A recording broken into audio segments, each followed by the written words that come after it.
I have my Gumroad pen and my Gumroad notebook and an iPad if I need to illustrate anything. But basically, I'm just going to run a board meeting like I would. Normally, board meetings go pretty long, 2-3 hours.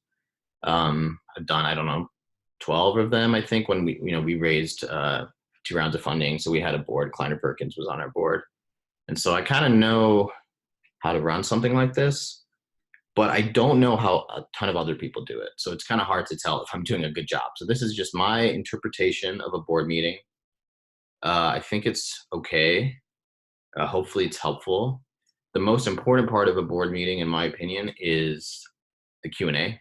So answer questions in the Q or ask questions in the Q&A, and other people can chime in with answers on the chat too. I won't be able to look at the chat, but I will look at the Q&A module.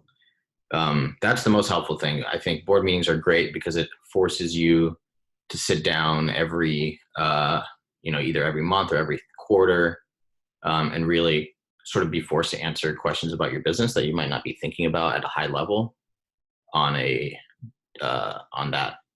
regular basis, basically. So not marketing. The goal of this is not to market Gumroad. If you're interested in Gumroad, I'm sure you can figure out how to learn more about it. I'm going to try to keep this shorter than it normally goes, and we'll iterate on this. So if it goes well, the goal is to put this on YouTube and make them a regular thing every quarter, every 6 months, depending on how much work it is to do, and we'll probably iterate on the format too. So if people have feedback on, if they want guests or a different things, just let me know. I'm pretty open to feedback, I think. And then the why that I started doing this, that was the first question I got, and I wanted to answer that at the beginning too. And I often have this why, which you'll see that format happen later. Is we started doing open financials. You can read more in that article that I mentioned about why we started doing open financials. And there are sort of two problems, I think, with open financials on Twitter. One is that they lack context. So getting nuance on why these numbers changed and how we think about changing them, you can't really do that on Twitter super effectively. And then the second problem is I don't want it to turn into a bragging thing. Like if Gumroad does really well over the next 3, 4, 5, 10 years, every month being like, hey, look how well we're doing. I think the underdog sort of thing that works for us right now might go away. And I think this is kind of maybe a better way to keep things personable, to keep things human, to sort of show people that we're just trying to figure this thing out, just like everybody else, just like all our creators are. And lastly, I think hopefully it's useful. I think I would have, there's so many articles and things about raising money and that were really useful to me when I started Gumroad, but there weren't a ton of resources, and there are definitely more now. But if you want to run a board meeting, first couple times you kind of have no idea what you're doing.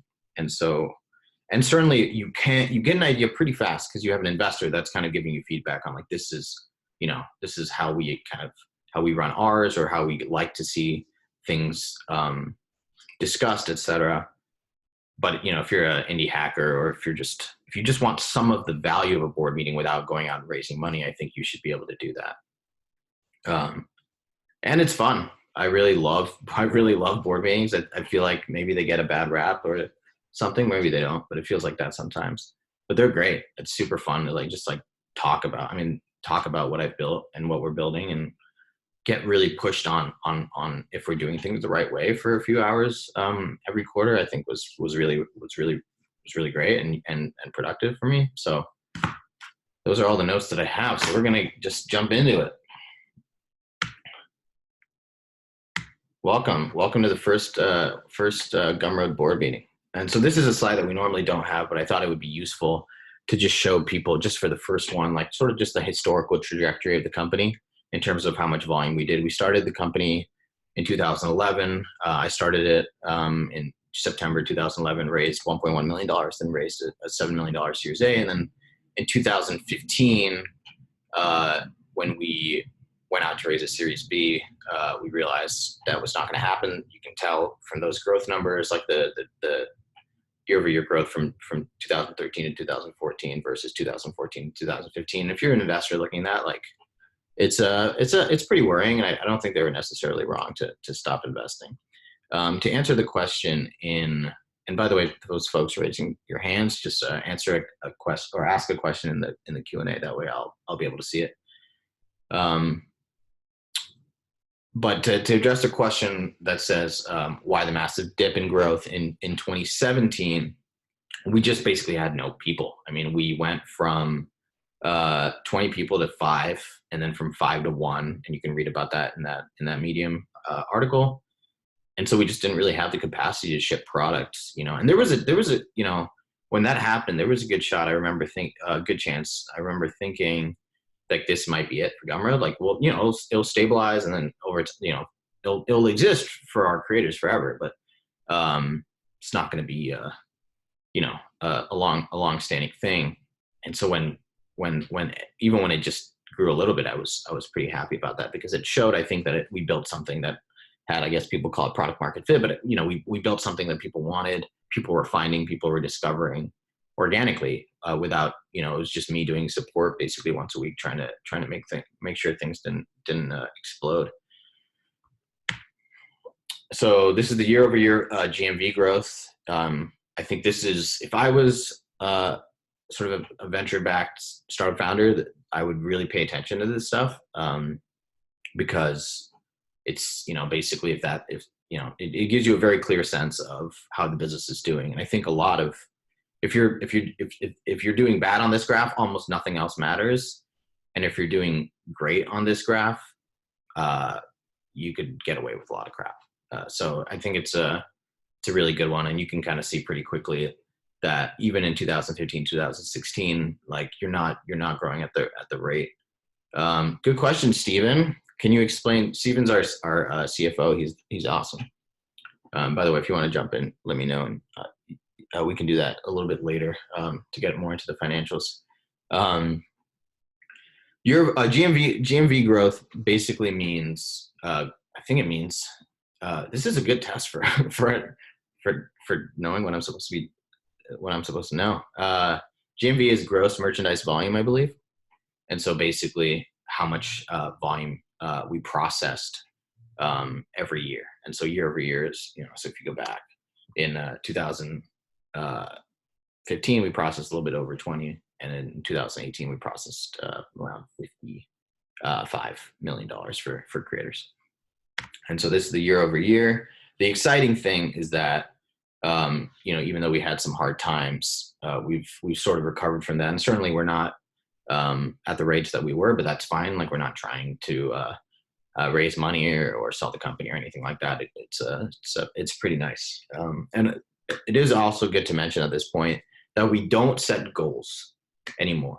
And so that's the thing that a lot of board meetings will have. We used to have them like, this is where we want to be in 3 months.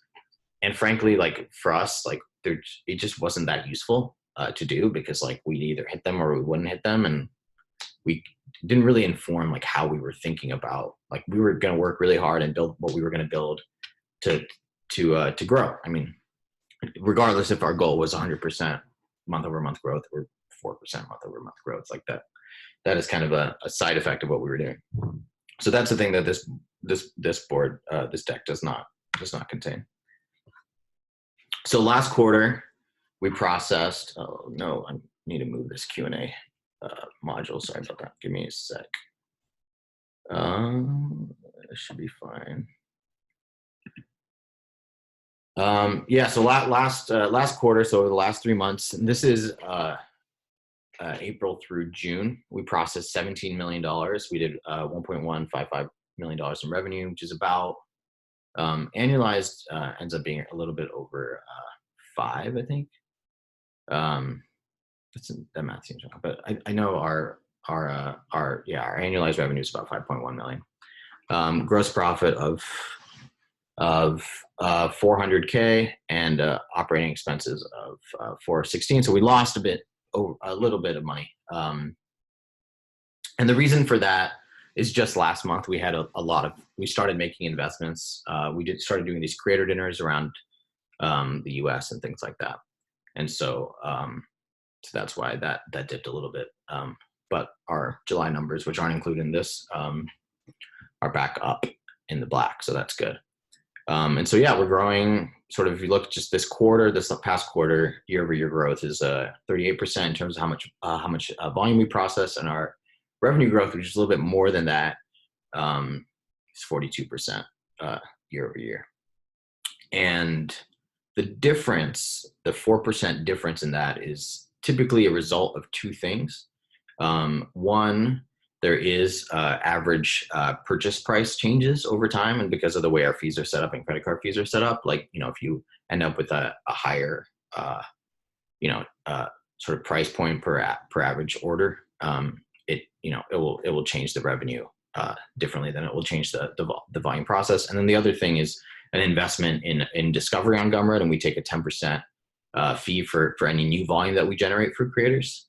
And so our focus on that has bumped up our revenue a little bit faster than our overall processed volume. Someone asked what we're spending most of the money on in operating costs. Basically just engineering, product development. I think on a balance sheet it would be called basically R&D. And we made an awesome hire that I wanted to shout out. Sid joined us from Teachable. He was the VP product at Teachable, and he's been doing some awesome work that I'll get into in a little bit. Oh, the stupid Q&A module is really in the way. So let's try one more time. Yeah, that's good. So we shipped a bunch of stuff. This is another thing that most boarding meetings will have. It's kind of like what we actually got done. I'll just go really fast through this stuff. We shipped out checkout autofill, accountless subscriptions, API robustness, and rich text embeds. And the focus for these has mostly been around increased customizability and supporting a lot of our creators that have reached a certain level of scale. And Gumroad, which is a phenomenal product, I think, for people just getting started, starts to break at a certain level for people, and they often leave. We call this the graduation problem. And so that's something that we've been working on quite a bit. Autofill is awesome. It basically allows you to autofill checkout forms for people using URL parameters. Accountless subscriptions means you can basically buy a product, subscribe to a product, $10 a month without having to create a Gumroad account, which is really cool. We sort of started that for normal product purchasing back in the day, which was, I think, a big reason Gumroad broke out in the early days. And et cetera. Rich text embeds allows for people to embed images and video and really create much more rich sales pages on Gumroad, and there's a lot more coming on that. And then discovery has been like the big focus for us, which is focused on new volume for creators, figuring out how we can drive new sales for creators, because I think if we can do that, it's just incredibly compelling for creators. So if you extrapolate the first half of 2019, and you just kind of say, if we grow exactly at the same rate for the second half of this year, this is what that graph is going to look like, which is pretty good. Definitely better than it has been since basically 2014 in terms of, or maybe 2015 in terms of how fast we've been growing, which is pretty exciting. You can sort of zoom in on that here and see that not only are we growing every year, but the rate at which we're growing every year is growing. So the derivative is accelerating, which is pretty exciting. Means that hopefully, we can help more creators make more money, and that's great. And we're just getting started. I mean, there's so much more that we want to do. And so this is kind of, I think, that the bottom end of our growth is going to be roughly 40% a year if we do nothing. So the more that we do, the more that we can build on top of that, which is pretty exciting, I think. This is what discovery looks like. And so we ship this. This is all live. Excuse the weird middle bit. Some weird thing happened with Sketch. But it's basically a marketplace like you're pretty familiar with, 5-star ratings. You can search and filter and sort and do all these sorts of things. And we're just constantly iterating on it. This is already live, but we're adding autocomplete. We're adding filtering by file type. We're adding a ton of functionality. You'll be able to search for specific creators, not just products. You'll be able to see what's hot, what's new. just imagine, the App Store or something like that, building a lot of that functionality directly into Gumroad. And the great news is that when we kind of have already solved the chicken and egg problem of a marketplace. We just didn't have the marketplace aesthetic. We had people sign up and sell products directly to their audiences on all of these different platforms. And now we're sort of putting the glue together and exposing that in a way that's not intrusive, hopefully, or invasive to creators. And we take a 10% fee for that. And it's great. So this is the percentage of volume that goes through Gumroad every day, or every month, or every month. That's through our marketplace, through our discovery features, which is pretty exciting. To go from, even at just the beginning of this year, to go from basically 2% to 4%. I think that's a really good sign. We haven't really pushed it that much. Like, we tweet about it once in a while, but it's really just people are finding Gumroad, they're buying products on Gumroad already, and it's just creating insertion points into this experience and making sure that people know about it, so that over time people just know, oh, if I want to learn UI design or React, or how to play the guitar, or I want to buy some Photoshop brushes, they know they can come to Gumroad and support creators, and creators can make the vast majority of the proceeds, which is pretty rare in these other marketplaces. So combined with the growth of the platform as a whole, and then the growth of discovery within Gumroad, that trend looks pretty nice, to go from sort of basically doubling since the beginning of this year, and more than that. So that's a good sign. It's a good sign. We'll see how it continues to go for us. And so this is kind of like just looking at month over month, every month on Gumroad, the amount of volume that we process. We just broke in July $6 million processed for creators. That's pretty exciting. So yeah, we'll just keep trucking. We'll just keep going. You can see I added a little bit of sort of my emotional state, or the company's emotional state, each time, where we thought like sort of, oh, this is going to be massive, and then it wasn't. And then we had a couple of these incidents where we're like, oh, this could be really huge, right? You see some of these early spikes, and then the layoffs in 2015, the kind of trepidation of like, what's going to happen to this thing. It kind of flatlined for about a year, and then just kind of started upticking again. And now, who knows? We'll see how things continue for us. And I think that indicates a lot of sort of the value and how we sort of compete with a lot of what's on the market. So one, we're super open about what we're doing. So I think we have a lot of creators have a lot of empathy for us. We're profitable, we're small, we're nimble. We never want to get into that place in 2015 where we were, having to let go a bunch of our friends and kind of start over. And we're here for the long haul. I think we're not a young company. We're not a huge company, but we are a pretty durable company. And so I think creators, many of whom have had experiences with services that they trusted, sort of betraying their trust or what have you. I think it's going to be a really good signal for us and our growth long term. And then the last thing is a focus on 0 to 1 creators. So 0 to 1 creators are basically people just getting started, and we're really good, I think, at catering to those folks. Sometimes almost at a detriment to the growth of our product, where we're really trying to make it easy for people that make $100 a month to understand the product, to know what they need to be doing to have success. And a lot of these folks, they look at some of our competitors and they're just like, I'm a creator. I don't know what the hell any of this is. I'm not a marketer. I'm not a business person. And then a lot of them just never do anything. And I think long-term, that's going to be really meaningful in terms of our growth and really pay dividends in the coming years. And I'll get into that a little bit later too. I want to talk a little bit about what we're shipping. So that's the past. That's sort of like the historical update. That's great, but you can basically get that just by reading it yourself. So I want to talk a little bit about what we're shipping in the next 6 months, and why we're shipping all of these things, and why do we prioritize these things, and how do they fit into our competitive advantages and our focus as a company on 0 to 1 creators. And so the 0 to 1 creator, right? Like that is a huge thing for us. Like, how do we help people that just get started really focus on the top of the funnel stuff? And a big part of that is adding a product, creating your first product and editing your product.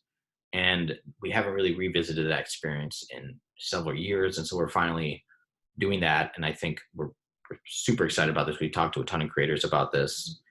With this, I mean, now hundreds or thousands of people will see it. And so that's pretty exciting.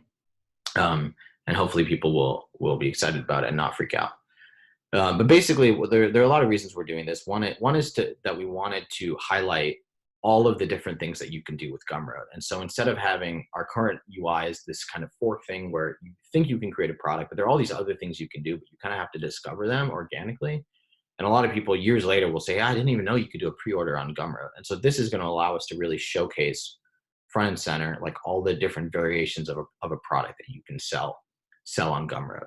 And this is going to feed in later into some of the other stuff that we're doing. You're also going to, we're just going through and cleaning up the whole thing. If you're unfamiliar with Gumroad, go create an account. It takes 2 seconds and you'll see what we currently have and how this is so much better.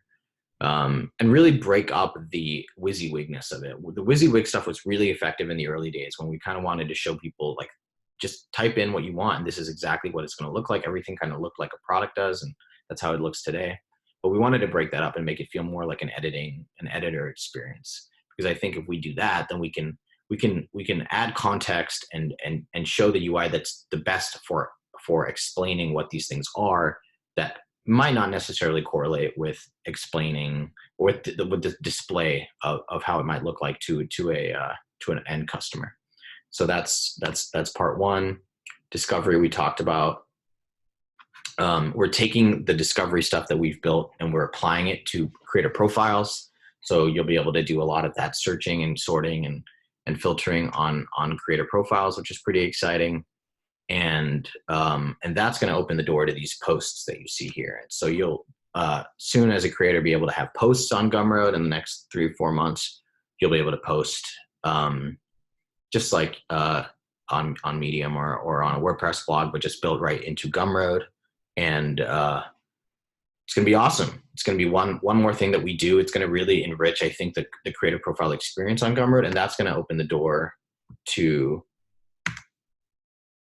this very dramatic unveiling of our membership product. So this is like the big thing that we've been working on internally, and a lot of the editing experience, the discovery stuff, the filtering, sorting, the posts, all of that stuff sort of sets the stage and for a membership model on Gumroad.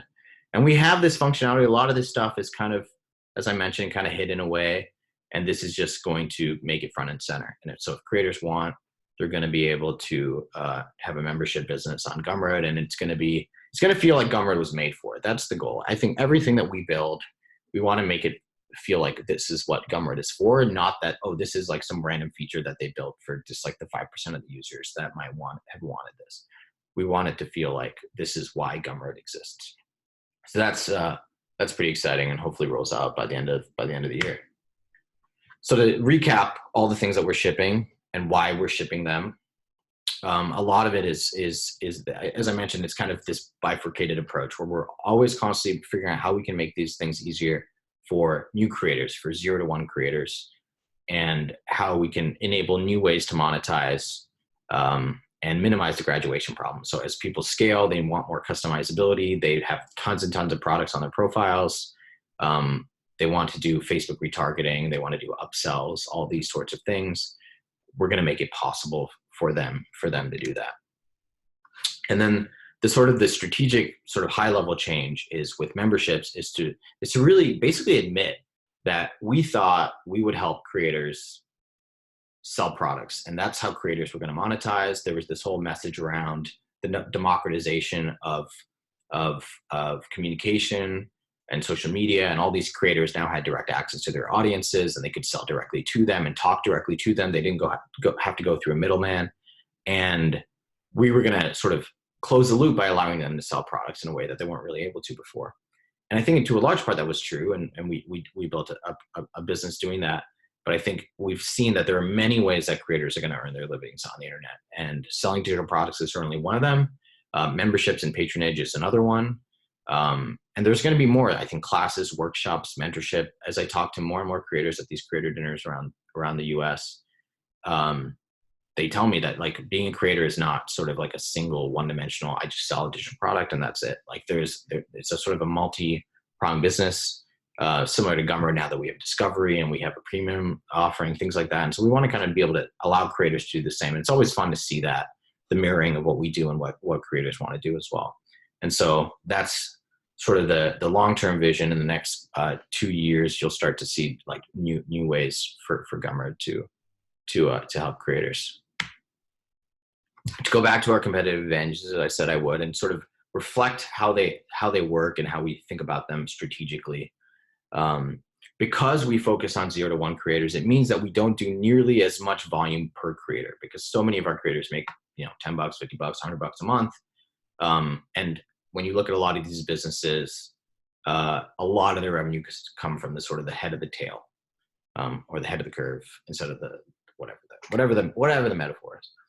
And the exciting thing for us, I think, is we've done such a good job, I think, with the top of the funnel, that I think as we get further down and we do Facebook retargeting and better customizability, I think we're gonna grow a lot faster, because all these people are already familiar with Gumroad. They just kind of outgrew us or what have you. And I've talked to a lot of people that have said, yeah, like, just let me know when you have these 3 features and we'll come right back, because we know Gumroad is going to do them really well.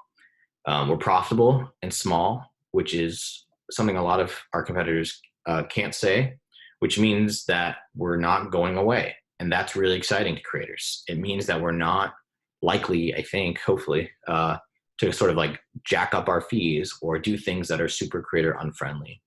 And just, we've built a business. It's profitable today. The unit economics work, and it's sustainable. I mean, everything that we do is 100% sustainable.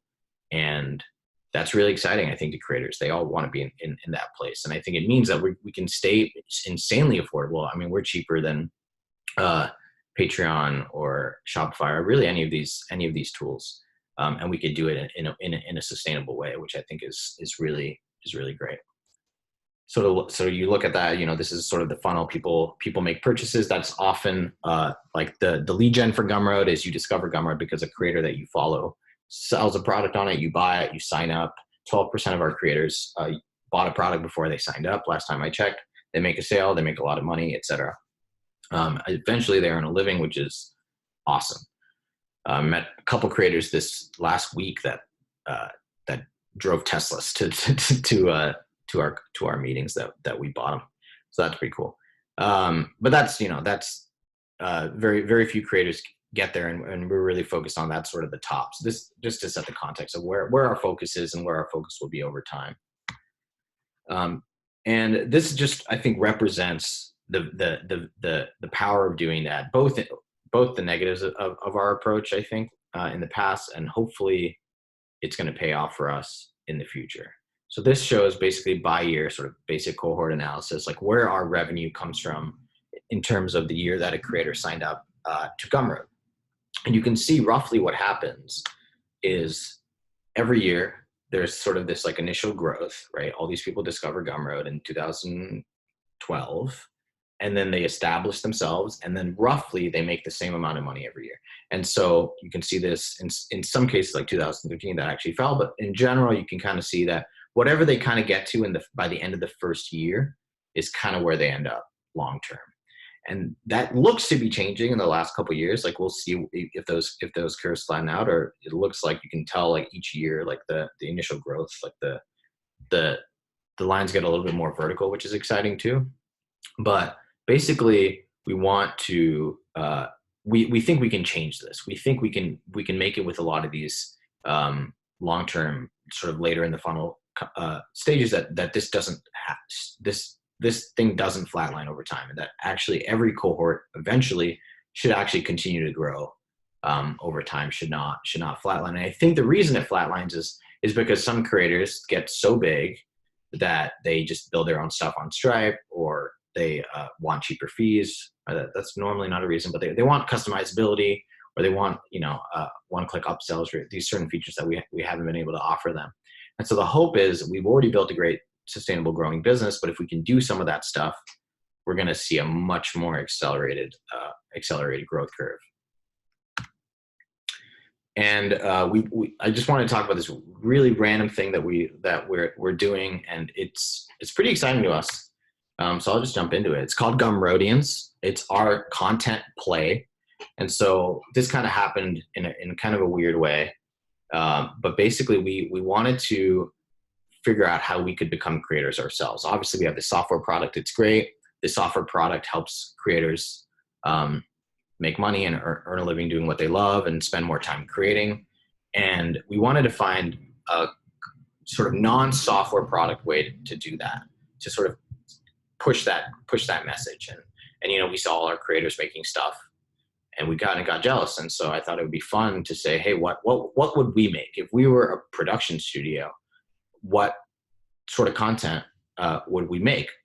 Sort of product probably would be around creators and the problems that creators deal with, and sort of try to motivate and inspire creators. And so we decided to sort of build this universe called Gumroadians, which is about creators and the problems that they deal with on a daily basis. And it's science fiction. It's set in a sort of ambiguously dystopian world, and it focuses on the stories of these creators that make stuff all the time. They've solved hunger, they've solved healthcare, they've solved a lot of these problems, sort of post-scarcity. And so what do they do all day? They make music, they write, they sort of explore their minds. But they still have problems. Everyone does. These things don't go away. And so I wanted to talk about them. And I wanted to basically say, Gumroad helps creators earn a living doing what they love. And Gumroadians helps kids realize that they can be creators for the rest of their lives. They don't have to stop being creators when they get to high school because they need a real job. They can do it forever. And so that's a big project we're working on. We've never really grown in any traditional way and done marketing in any traditional way. So I thought it would be fun and interesting and a learning experience for us to say, what happens if we try to do this? What happens if we try to become creators ourselves? And I moved to Burbank in Los Angeles a month ago to which is sort of the animation capital of the world, to get serious about it. So we're starting with that webcomic that we're going to release later this year. We're going to start doing animated shorts on YouTube, and I'm going to start pitching streaming services like Netflix and Quibi and all these folks that live in the area about what it would look like if we had a real budget and a real team behind something like this. And yeah, I think those things both kind of align in why we exist, which is to make it possible for more people to be creators and to take it seriously, and for it to feel like being a musician or a writer or a stand-up comedian are just things that you can do because you want to, and you can do them in a sustainable way and feed your family and get a roof over your head and do that for tens of thousands or millions of people over time. And we do that already for probably hundreds of people, I would say. And so now it's just a game of growth and trying to open up those opportunities for more people. So that's all I got. Let me close the deck, and that way I can actually read some of the chat and stuff. So let me, how do I go back to unstop share? There you go. Cool, Q&A. That's pretty fast. Hopefully that wasn't too boring for everybody. There's 113 people listening to this. That's crazy. So I'm just going to start answering Q&A, and we'll just do this for the next like 30 minutes or so. And I'm just going to go by, so vote on the questions, and I'll just go by that, by how many votes each one has. So is there, just got beat. What has been your most difficult roadblock up until now? Everything's hard in a different way. Acquiring your first customers, hiring, I mean, honestly, hiring is like the hardest thing, really. So maybe it's not all the same, but hiring is brutally difficult, which makes sense. You're trying to convince people that this is what they should be doing with their time. Like they could basically have one job at a time, and they should be spending time working on your thing. I mean, that's a pretty pretty ballsy thing to be able to think you can do for people. So hiring was definitely the hardest thing. And there's other things. There's certainly other things. Getting to profitability was not easy. Finding customers, building a great product is super, super, super hard. Like, 8 years in, I'm still like, there's so much crap that we need to fix. You'd think we would have figured everything out by now, but I think that's a big part of it. It just takes a long time. That's the way it goes. Payments. Yeah, so we build on top of it. It's a complicated, and honestly, like, I don't know if I recommend getting into this game, but yeah, we build it on top of Stripe and PayPal, and so we use Stripe Connect, and we also use PayPal because you have to if you're accepting payments for people on the internet. 38% of our volume is PayPal. It's the number one feature request I have for Stripe, and I tell them pretty frequently to support PayPal.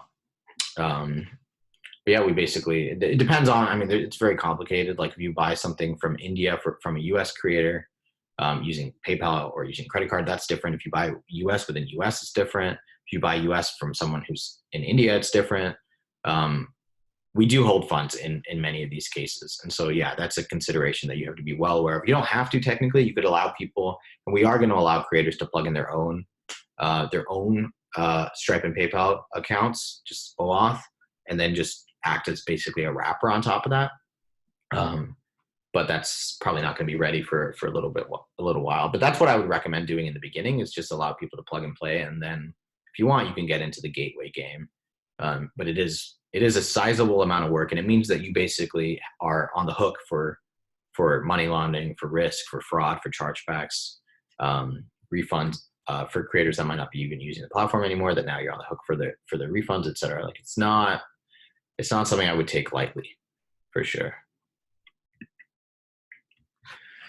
It sounds like you acquire creators early and then want to remain their partner for the long term. What is the churn on a logo revenue basis? I assume you meant log O revenue basis. And what is your current LTV CAC ratio? I mean, our CAC is basically zero. We haven't built the product in kind of like a traditional SaaS way, because it looks, actually, the business model is much more like a marketplace or something like that. So that a lot of that stuff doesn't really apply. Our LTV is something like $445 or something per creator. But again, it's difficult because, it's a power law, right? So it's not like, oh, every creator is worth this much to us. So the volatility of it, the variance of it is much more significant than like a traditional maybe SaaS sort of company where, the LTV is much more sort of a compressed bell curve. Formal roadmap planning. Not really. I'm kind of a dictator on that. Like, I mean, we definitely talk internally and try to figure, and honestly, a lot of it is obvious. Like we all kind of agree, like we know what we need to do. You talk to enough creators on a daily basis or weekly basis, like everyone has a kind of a great sense of like, okay, this is what we need to be doing to help our creators out. This is what they're telling us to do. I call it internally, I call it the faster horse. Like we're just building a faster horse. There's that Steve Jobs quote, like if you ask people what they wanted, they wouldn't have told you they wanted cars, they wanted faster horses. But at the end of the day, like the car wasn't invented once, and we're constantly figuring out how to make cars better. So I don't think it's a bad strategy, especially for an 8-year-old company, to just say, we built what we built. We innovated a ton and did some really weird, cool stuff in the early days.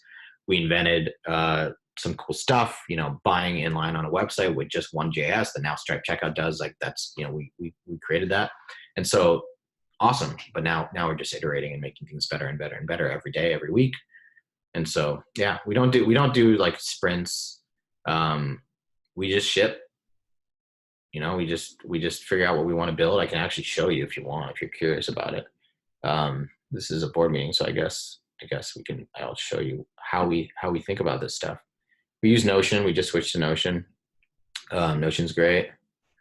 So you can see like our roadmap, a lot of what I discussed today, like this is an internal document that I try to keep up to date. And it's like a memo, kind of like Amazonian. Like you read it and you should have a pretty good sense of like why we're doing things and all this stuff. And And then our Icebox, this is like how we decide to work on stuff. It's right, right here.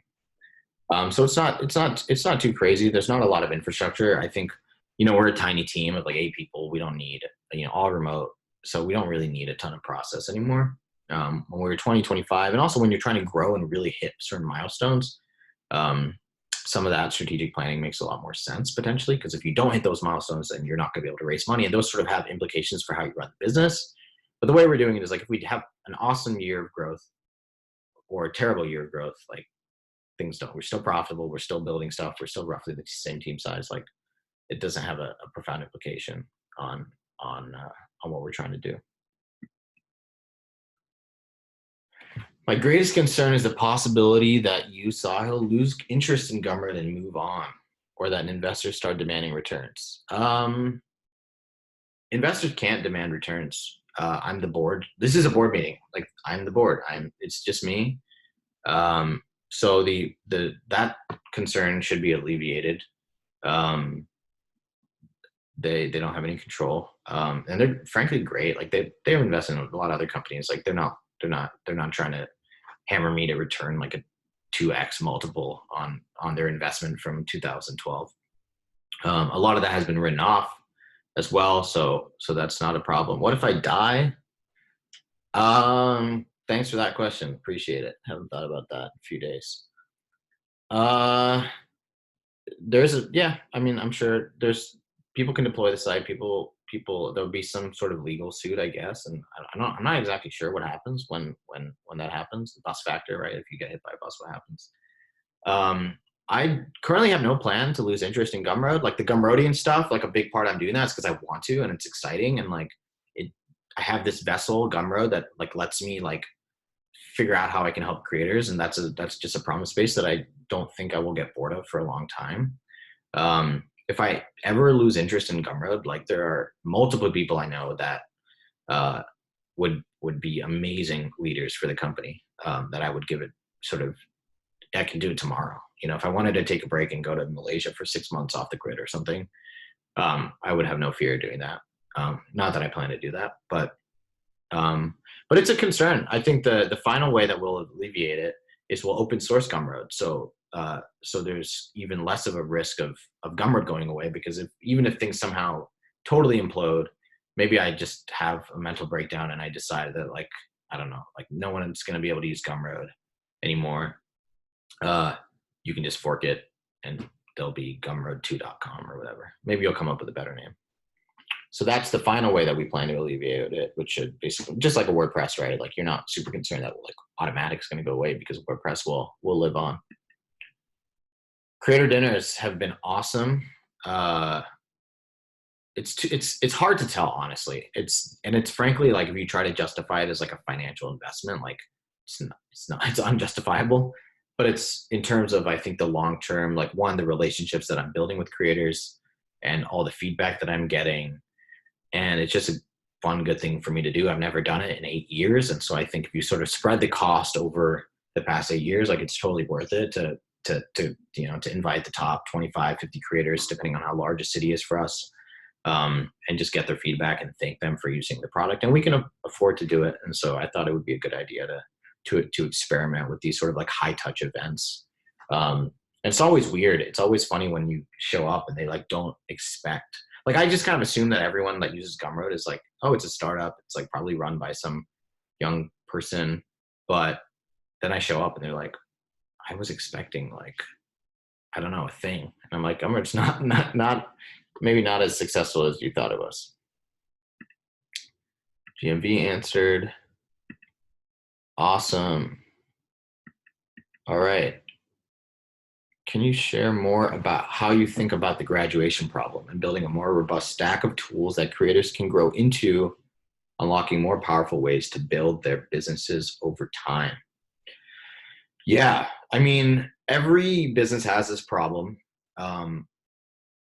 Basically, because you can always, as a business, and all our creators are businesses, right? So you can always say we're at a certain scale, we have the capacity to build a lot of this stuff internally instead of paying external services.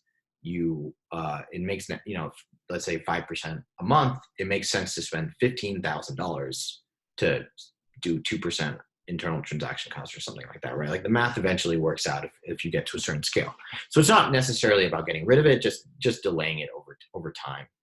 And doing it slowly, like just constantly talking to creators and saying like, what's the reason that, this part of your business that was on Gumroad, you moved off of Gumroad? And it's like, oh, I really wanted, a user interface that like catered more to the content that I was selling on Gumroad, and like the list of files was no longer working for me. Like we can go fix that problem over time. I think fundamentally the core of Gumroad will always stay the same. The purchase experience on Gumroad is awesome, hasn't changed a ton. And so it's really the pre and the post-purchase stuff that's important for us to improve.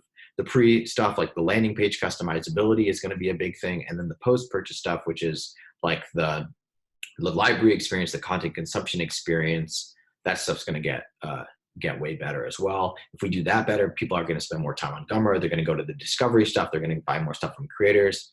And it's all this nice flywheel effect. Hopefully that starts happening over time for us. What's the hardest part about hiring?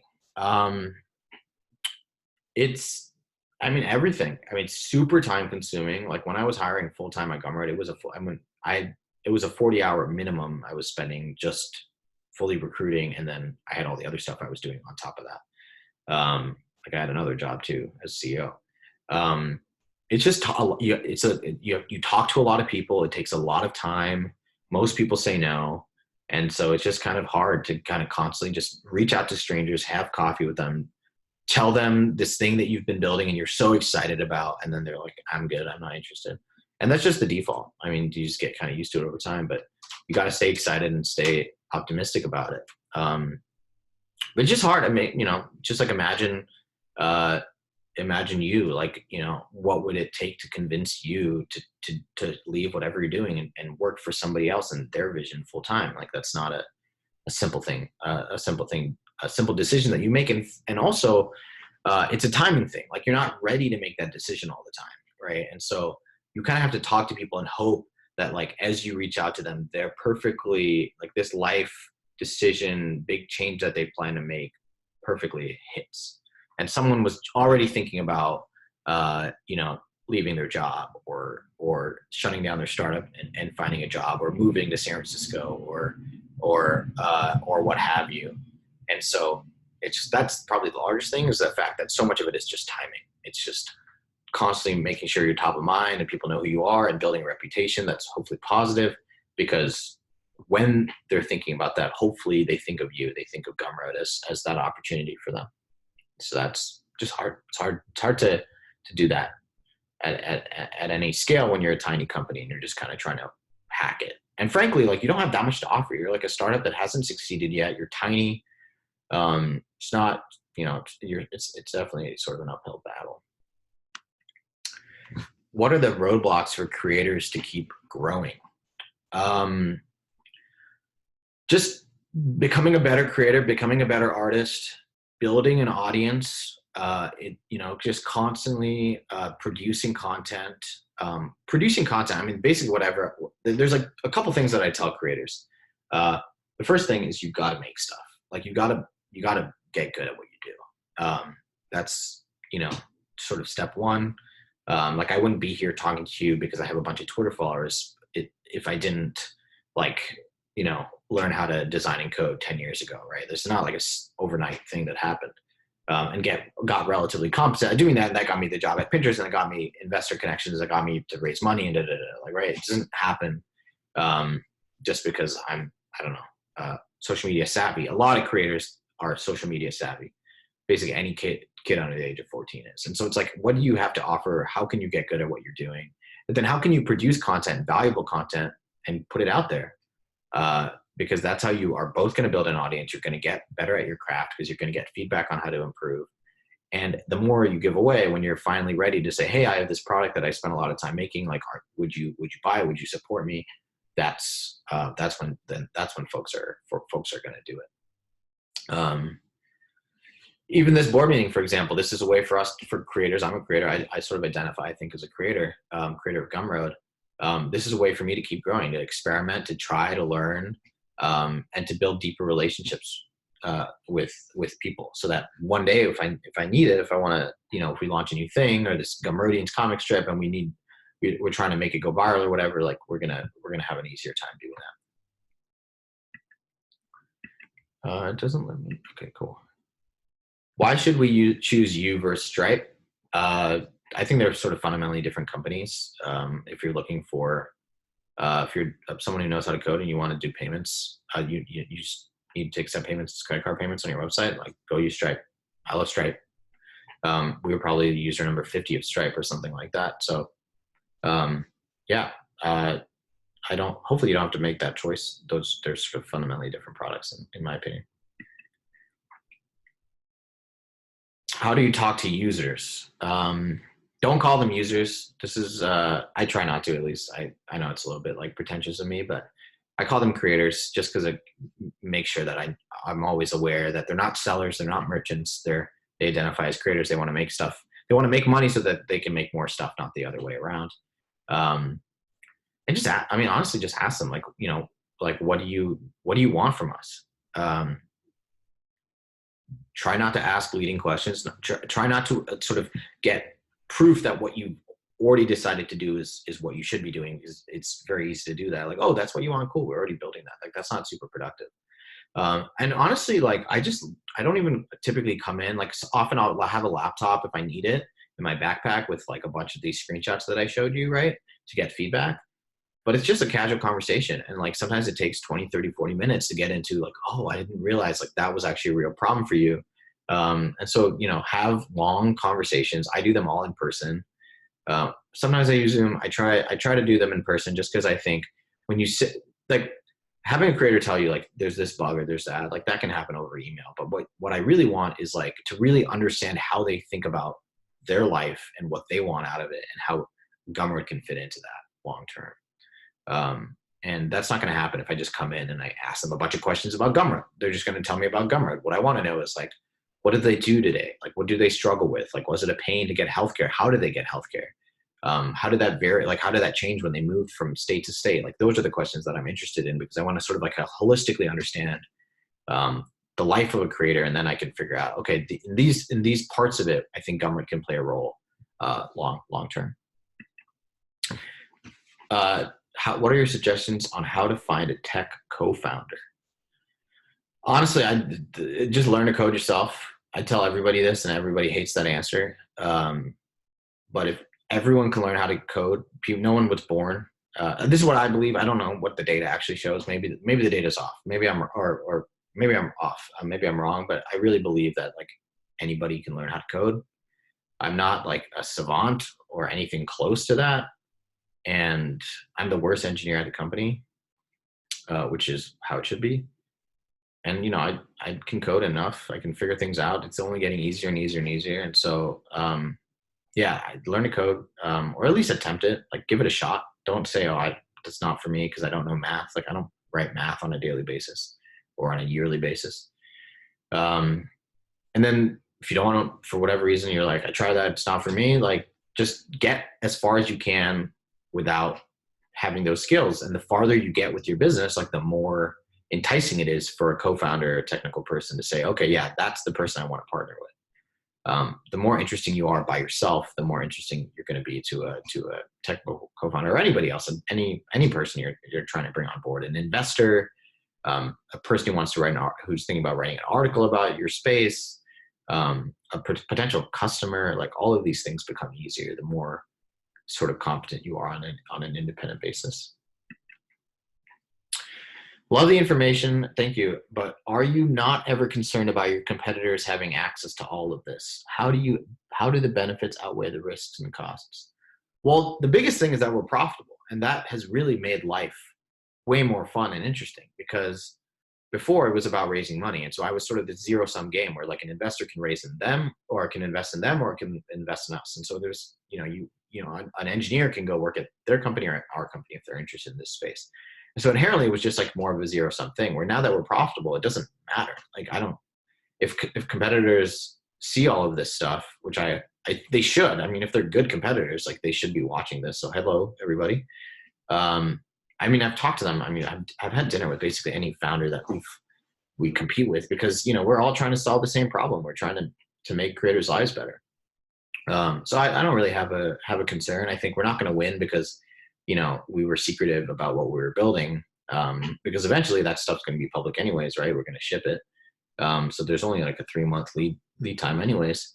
We're going to be successful, and they're going to be successful too. I think what you're going to see long term is the good businesses will thrive. I think that the idea that like you get killed by a competitor is vastly overstated. It's kind of like a shark attack or something. Like, it just doesn't happen nearly as much. It's mostly like death by coconut.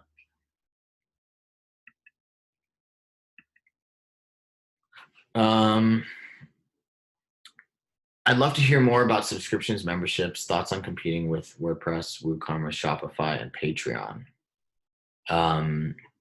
Yeah, I mean, I answered that a little bit with the graduation stuff, but I think we can do a great job. I think a lot of the reasons we haven't is because we haven't promoted the fact that we even do it enough. So I think that's going to help a lot. Similar to Discover, I think as we just do it, it's just going to grow. Luckily, like, we already have all this word of mouth and sort of the distribution and reach already. So it's just like shipping stuff and telling people that we do this thing now. I think we lack a lot in the customizability and integration part of the process. And so a lot of the work that we're doing will be around making it easier to connect Gumroad with other experiences. We did ship a lot of stuff. Even just yesterday, I think we announced that we made it even easier to build custom integrations on Gumroad within your own website. And so, yeah, the sort of the interoperability of Gumroad is just going to get better and better and better and better. And the goal being that, like, depending on how much of Gumroad you want, you can use, and the rest you can disregard.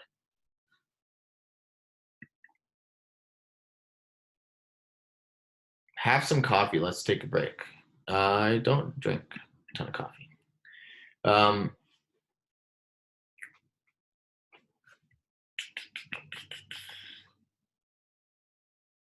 What are the top 3 challenges for Gumroad to increase its GMV to 2x next year?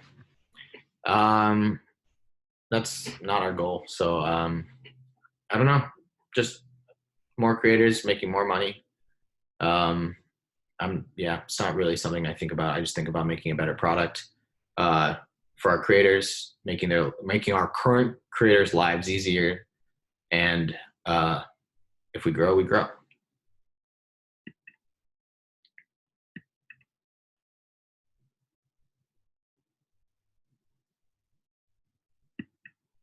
Will you ever raise a Series B? Probably not, is my guess. Yeah, maybe, I don't know. Probably, yeah. You never say never, but I think at this point it's pretty unlikely. My life is pretty nice without the pressure of it, and I think we get to do a lot of what we want to do without it. And so I don't think the benefits sort of will outweigh the costs for a while, if ever.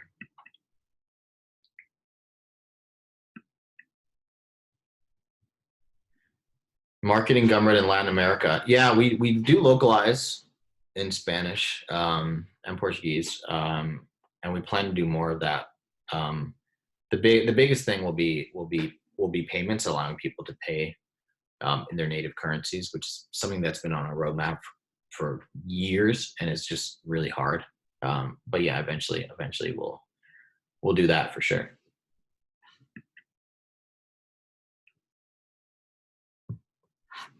What risks do other payment processors like Stripe pose to Gumroad? I don't think a ton. I think you could potentially say it the opposite. Like, what risk could e-commerce platforms like Shopify and Gumroad, competing with Stripe or something like that, have to Stripe?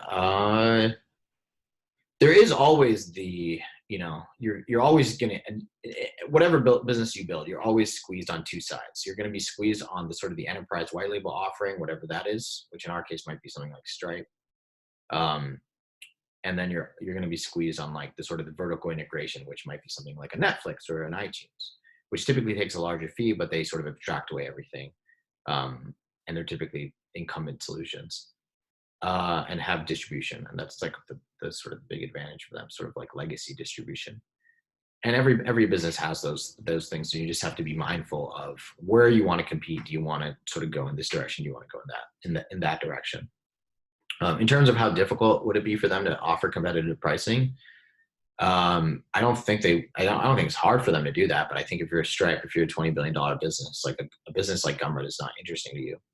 Creators are a tiny market compared to, e-commerce as a whole. And so that's like the best way to not get killed by Amazon is just like pick a small market that they don't care about. And they're busy. They have larger problems to deal with. In terms of an initial investment in Gumroad, I built it over the course of a weekend. Took 22 hours, I think, and then I shipped it Monday morning. I left my job at Pinterest a few months after that, and then I raised $1.1 million, and then $7 million, and then built the team out. So in terms of initial investment, like that weekend plus, maybe a few hundred hours of building and meeting with investors and things like that before we raised all that money.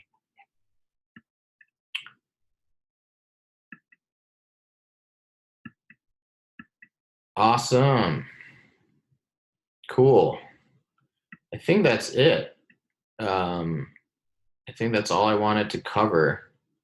Oh, there's a chat. Oh crap, I didn't even see any of this stuff. Yeah, so that's all I wanted to cover. Let me see if Steven's in here. If he's still in here. Let me invite him to talk, and let's see if he wants to chat about anything specifically.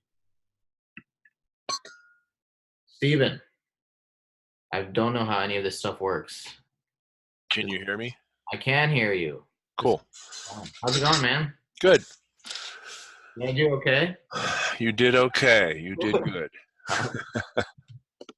Yeah, I don't really have anything to add. I mean, Cool. Just from maybe a little historical perspective, Sahil and I connected way back in 2012, right after he raised all his money and was starting to build out the business. And one of the things that I was always impressed with was he was very capital conservative. In other words, he was a lot of founders raise a bunch of money and go out and immediately spend it. And Sahil managed to build an amazing business and a product and make it stretch a long time. And then he took all the right steps to actually sustain the business once we realized that, the B round wasn't going to happen like we expected. So it's a good outcome all around. Yeah, it worked out. I mean, I think that conservatism, paid off, because when we needed to do the layoffs and everything, like we already made sure that the business was going to work. There are certain businesses, I think, certain startups that just like the unit economics wouldn't work. Like they need to raise more money. Right. And so the fact that we were able to kind of figure things out, even though it was a little bit painful, yeah, I think really saved the business. I don't think we'd be around without having done that. Yep. So, agreed. Awesome. Well, I always appreciate your help putting together the financials every month. If anyone's interested in what the financials actually look like P&L, I've shared those before, but you can always send me an email, and I'm happy to send you that. And Steve and his team are the ones putting that together for us. Thanks, Steve. Thanks for hopping in for a quick second. Sure. Let me invite Sid. How do I kick you out now? Oh no, I just see me as a panelist. I think you might have to kick yourself out. I'll just mute myself. All right. Let's invite Sid to chat a bit. Let me get your name going. All right, let's see if this works. Sid, you should be able to talk if you unmute. Can you hear me? Yep. Cool, man. You did a great job. Thanks. How's it been? How's working at Gumroad? Dude, it's one of the funnest experiences that I've had professionally, honestly. Like, just the culture that you built, the product itself, super fun to work on. Just fucking fun, man. Awesome. Yeah, I'm excited. I think the stuff that we have planned, and doing it with like care is so, and like without the growth Right. focus is so great. Like to just be able to say, like, what's the actual right thing to build instead of like everyone's had this experience, like, oh, we do this slightly differently. Like, it's, creators are going to be a little bit annoyed by it, but they're not going to leave, but they might do it more. And you kind of have to like make that decision, you know?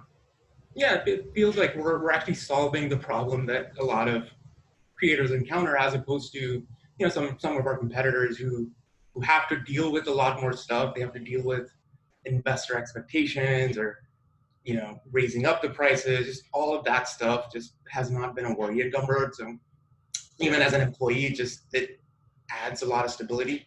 Yeah, totally. Yeah, and I think it's one of those things that I feel like even I didn't really appreciate. I think back in the day, you know, because you're like, oh, we raised all this capital, and it's going to allow us to build this awesome team, and then we're going to be able to use it to like solve all these problems for creators. I think that makes sense. And but when you get past that and you're profitable and all these things, you realize like the mental overhead of knowing like, oh, we're going to run out of money if we don't raise more money, and et cetera. And like, we need to be growing it. Even if you know you can go raise money, like you still have to continue to grow at a certain rate, and you're always like prioritizing. You know, there are all these things that I feel like we get to do at Gumroad, like a lot of technical debt cleanup and like redesigns of certain features and making things simpler for creators, that if we were trying to like optimize for growth, like we would never get to those things. Yeah, it would always be at the bottom of the list. And what happens over time is, that stuff just accumulates, right? So when, as a creator, I'm using the product and I'm seeing a lot of these updates day in, day out, it's like, it gives me a lot of confidence to see that, all right, like these guys are actually making things better. Things are better day over day, month over month, year over year. What happens if you do the opposite, which is, you aim for growth, you try and sort of, hit your numbers, whatever, is that the creator experience just lags. And over time, I'm sure even the most sort of quantitative startups see the impact on their sort of LTV numbers, right? Yeah, totally. Yeah, and it's like I was talking to Chris Savage, CEO of Wisty, about this because they kind of went through a similar process, and he said he calls it profitable confidence. But when you're profitable, you can actually take risks that you think you were taking as a venture-backed company, but you really weren't, because the risks were always like short-term, and they're always like trying to grow the company. Whereas like the stuff that they're doing, the stuff that MailChimp is doing now, like just making content like what we're doing with Gumroadians, like it's hard, the creator dinners, like it's hard to really evaluate the short-term, like the growth impact of something like that. But if, long term, in terms of like creators appreciating what we're doing, like it's very difficult to say, oh, that's, the LTV is now, for these people that went to these dinners is now $40 more or whatever. But if you're building a 15, 20, 30, 40-year-old business, like of course, eventually all these investments work out, because it's a fixed cost investment to make, and it's like just like a percentage over time, Yep. So yeah, well, I appreciate you joining the team, yeah, I also don't know how to kick you out either, so you might just have to mute yourself. Oh wait, I see it. I can remove you. Well, thanks for hopping in, and Great stuff. thanks for joining. All right, let's. Oh, did I kill everything? No.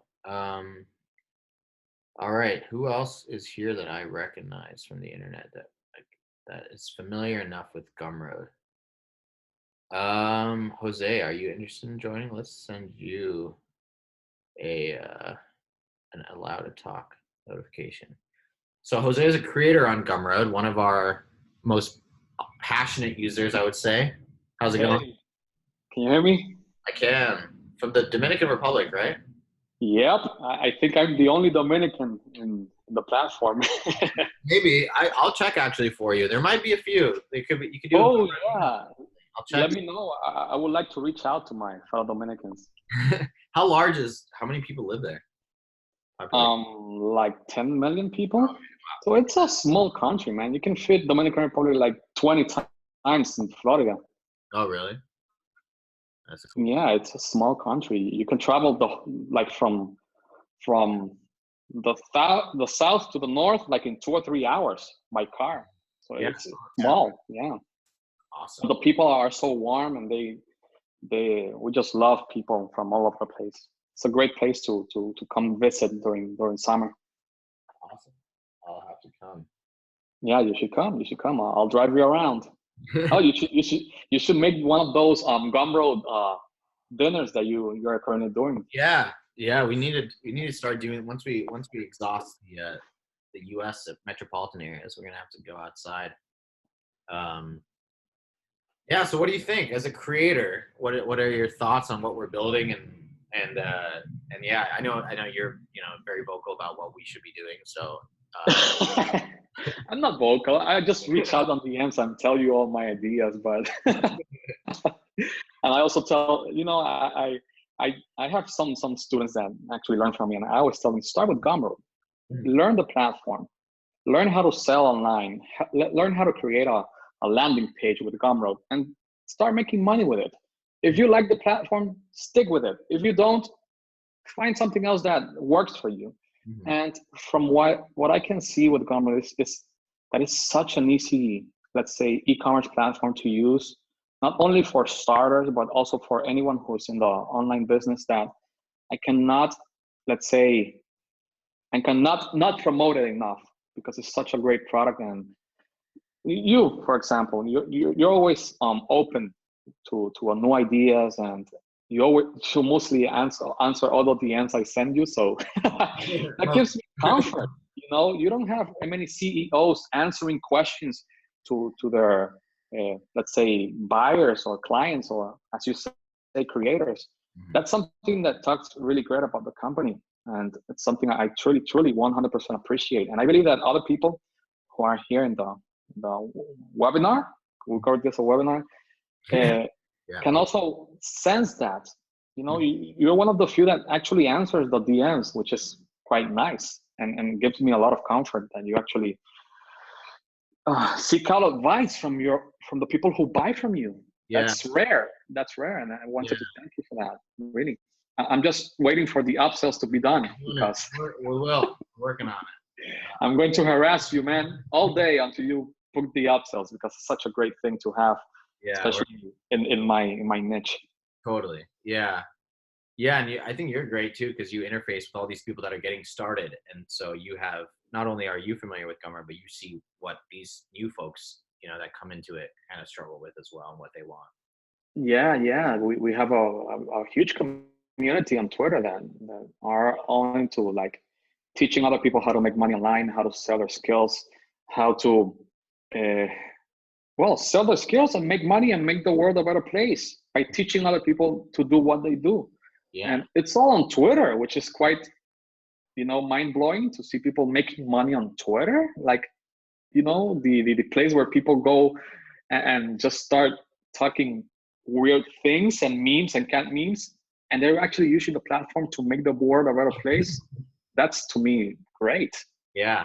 It's always a new thing here on Twitter. So it's been like 1 year since we started doing this on Twitter, which is quite nice. Yeah, I know. It's been crazy year. Have you seen that? You've seen that? You told me once that one of the creators even make more money than you. Yeah, made more money on Gumroad than Gumroad did. And they're growing faster too, so it's not even going to be close soon. Yeah, by the way, I had a question. Yeah. Are you ever letting people sell their services through Gumroad? Because I understand there's some complications behind a service. It's not actually something you can deliver at that time, but many people want to make money selling websites and selling their consultations and stuff. And Gumroad, at the moment, I believe doesn't let you do that. You can do it, but it's against the terms of service. So you can get banned from Gumroad for doing that. But are you ever opening up that part of Gumroad, letting people sell services? Yeah, I think long term we will allow for that. The biggest reason we don't is just like the sort of the risk and fraud aspect, because with digital content you can you have visibility into what's happening a little bit more. And so kind of like in the deck, you know, there's that slide that says like we want to help creators make money in all the different ways that they want to make money. And so the membership stuff is like, you know, part two. Like digital products was like part one, memberships will be part two, and probably next year services. So providing, you know, either classes, workshops, webinars. What are you thinking with memberships? Because I already have some people paying me a monthly fee Yeah, with a membership on Gumroad, but what are the future? What is the future? I think a lot of it is making the content delivery better, so that, you know, right now a lot of it is through email. And so when you in the future, you know, you're going to have a place that you can go and it's going to be nice and you can browse it all.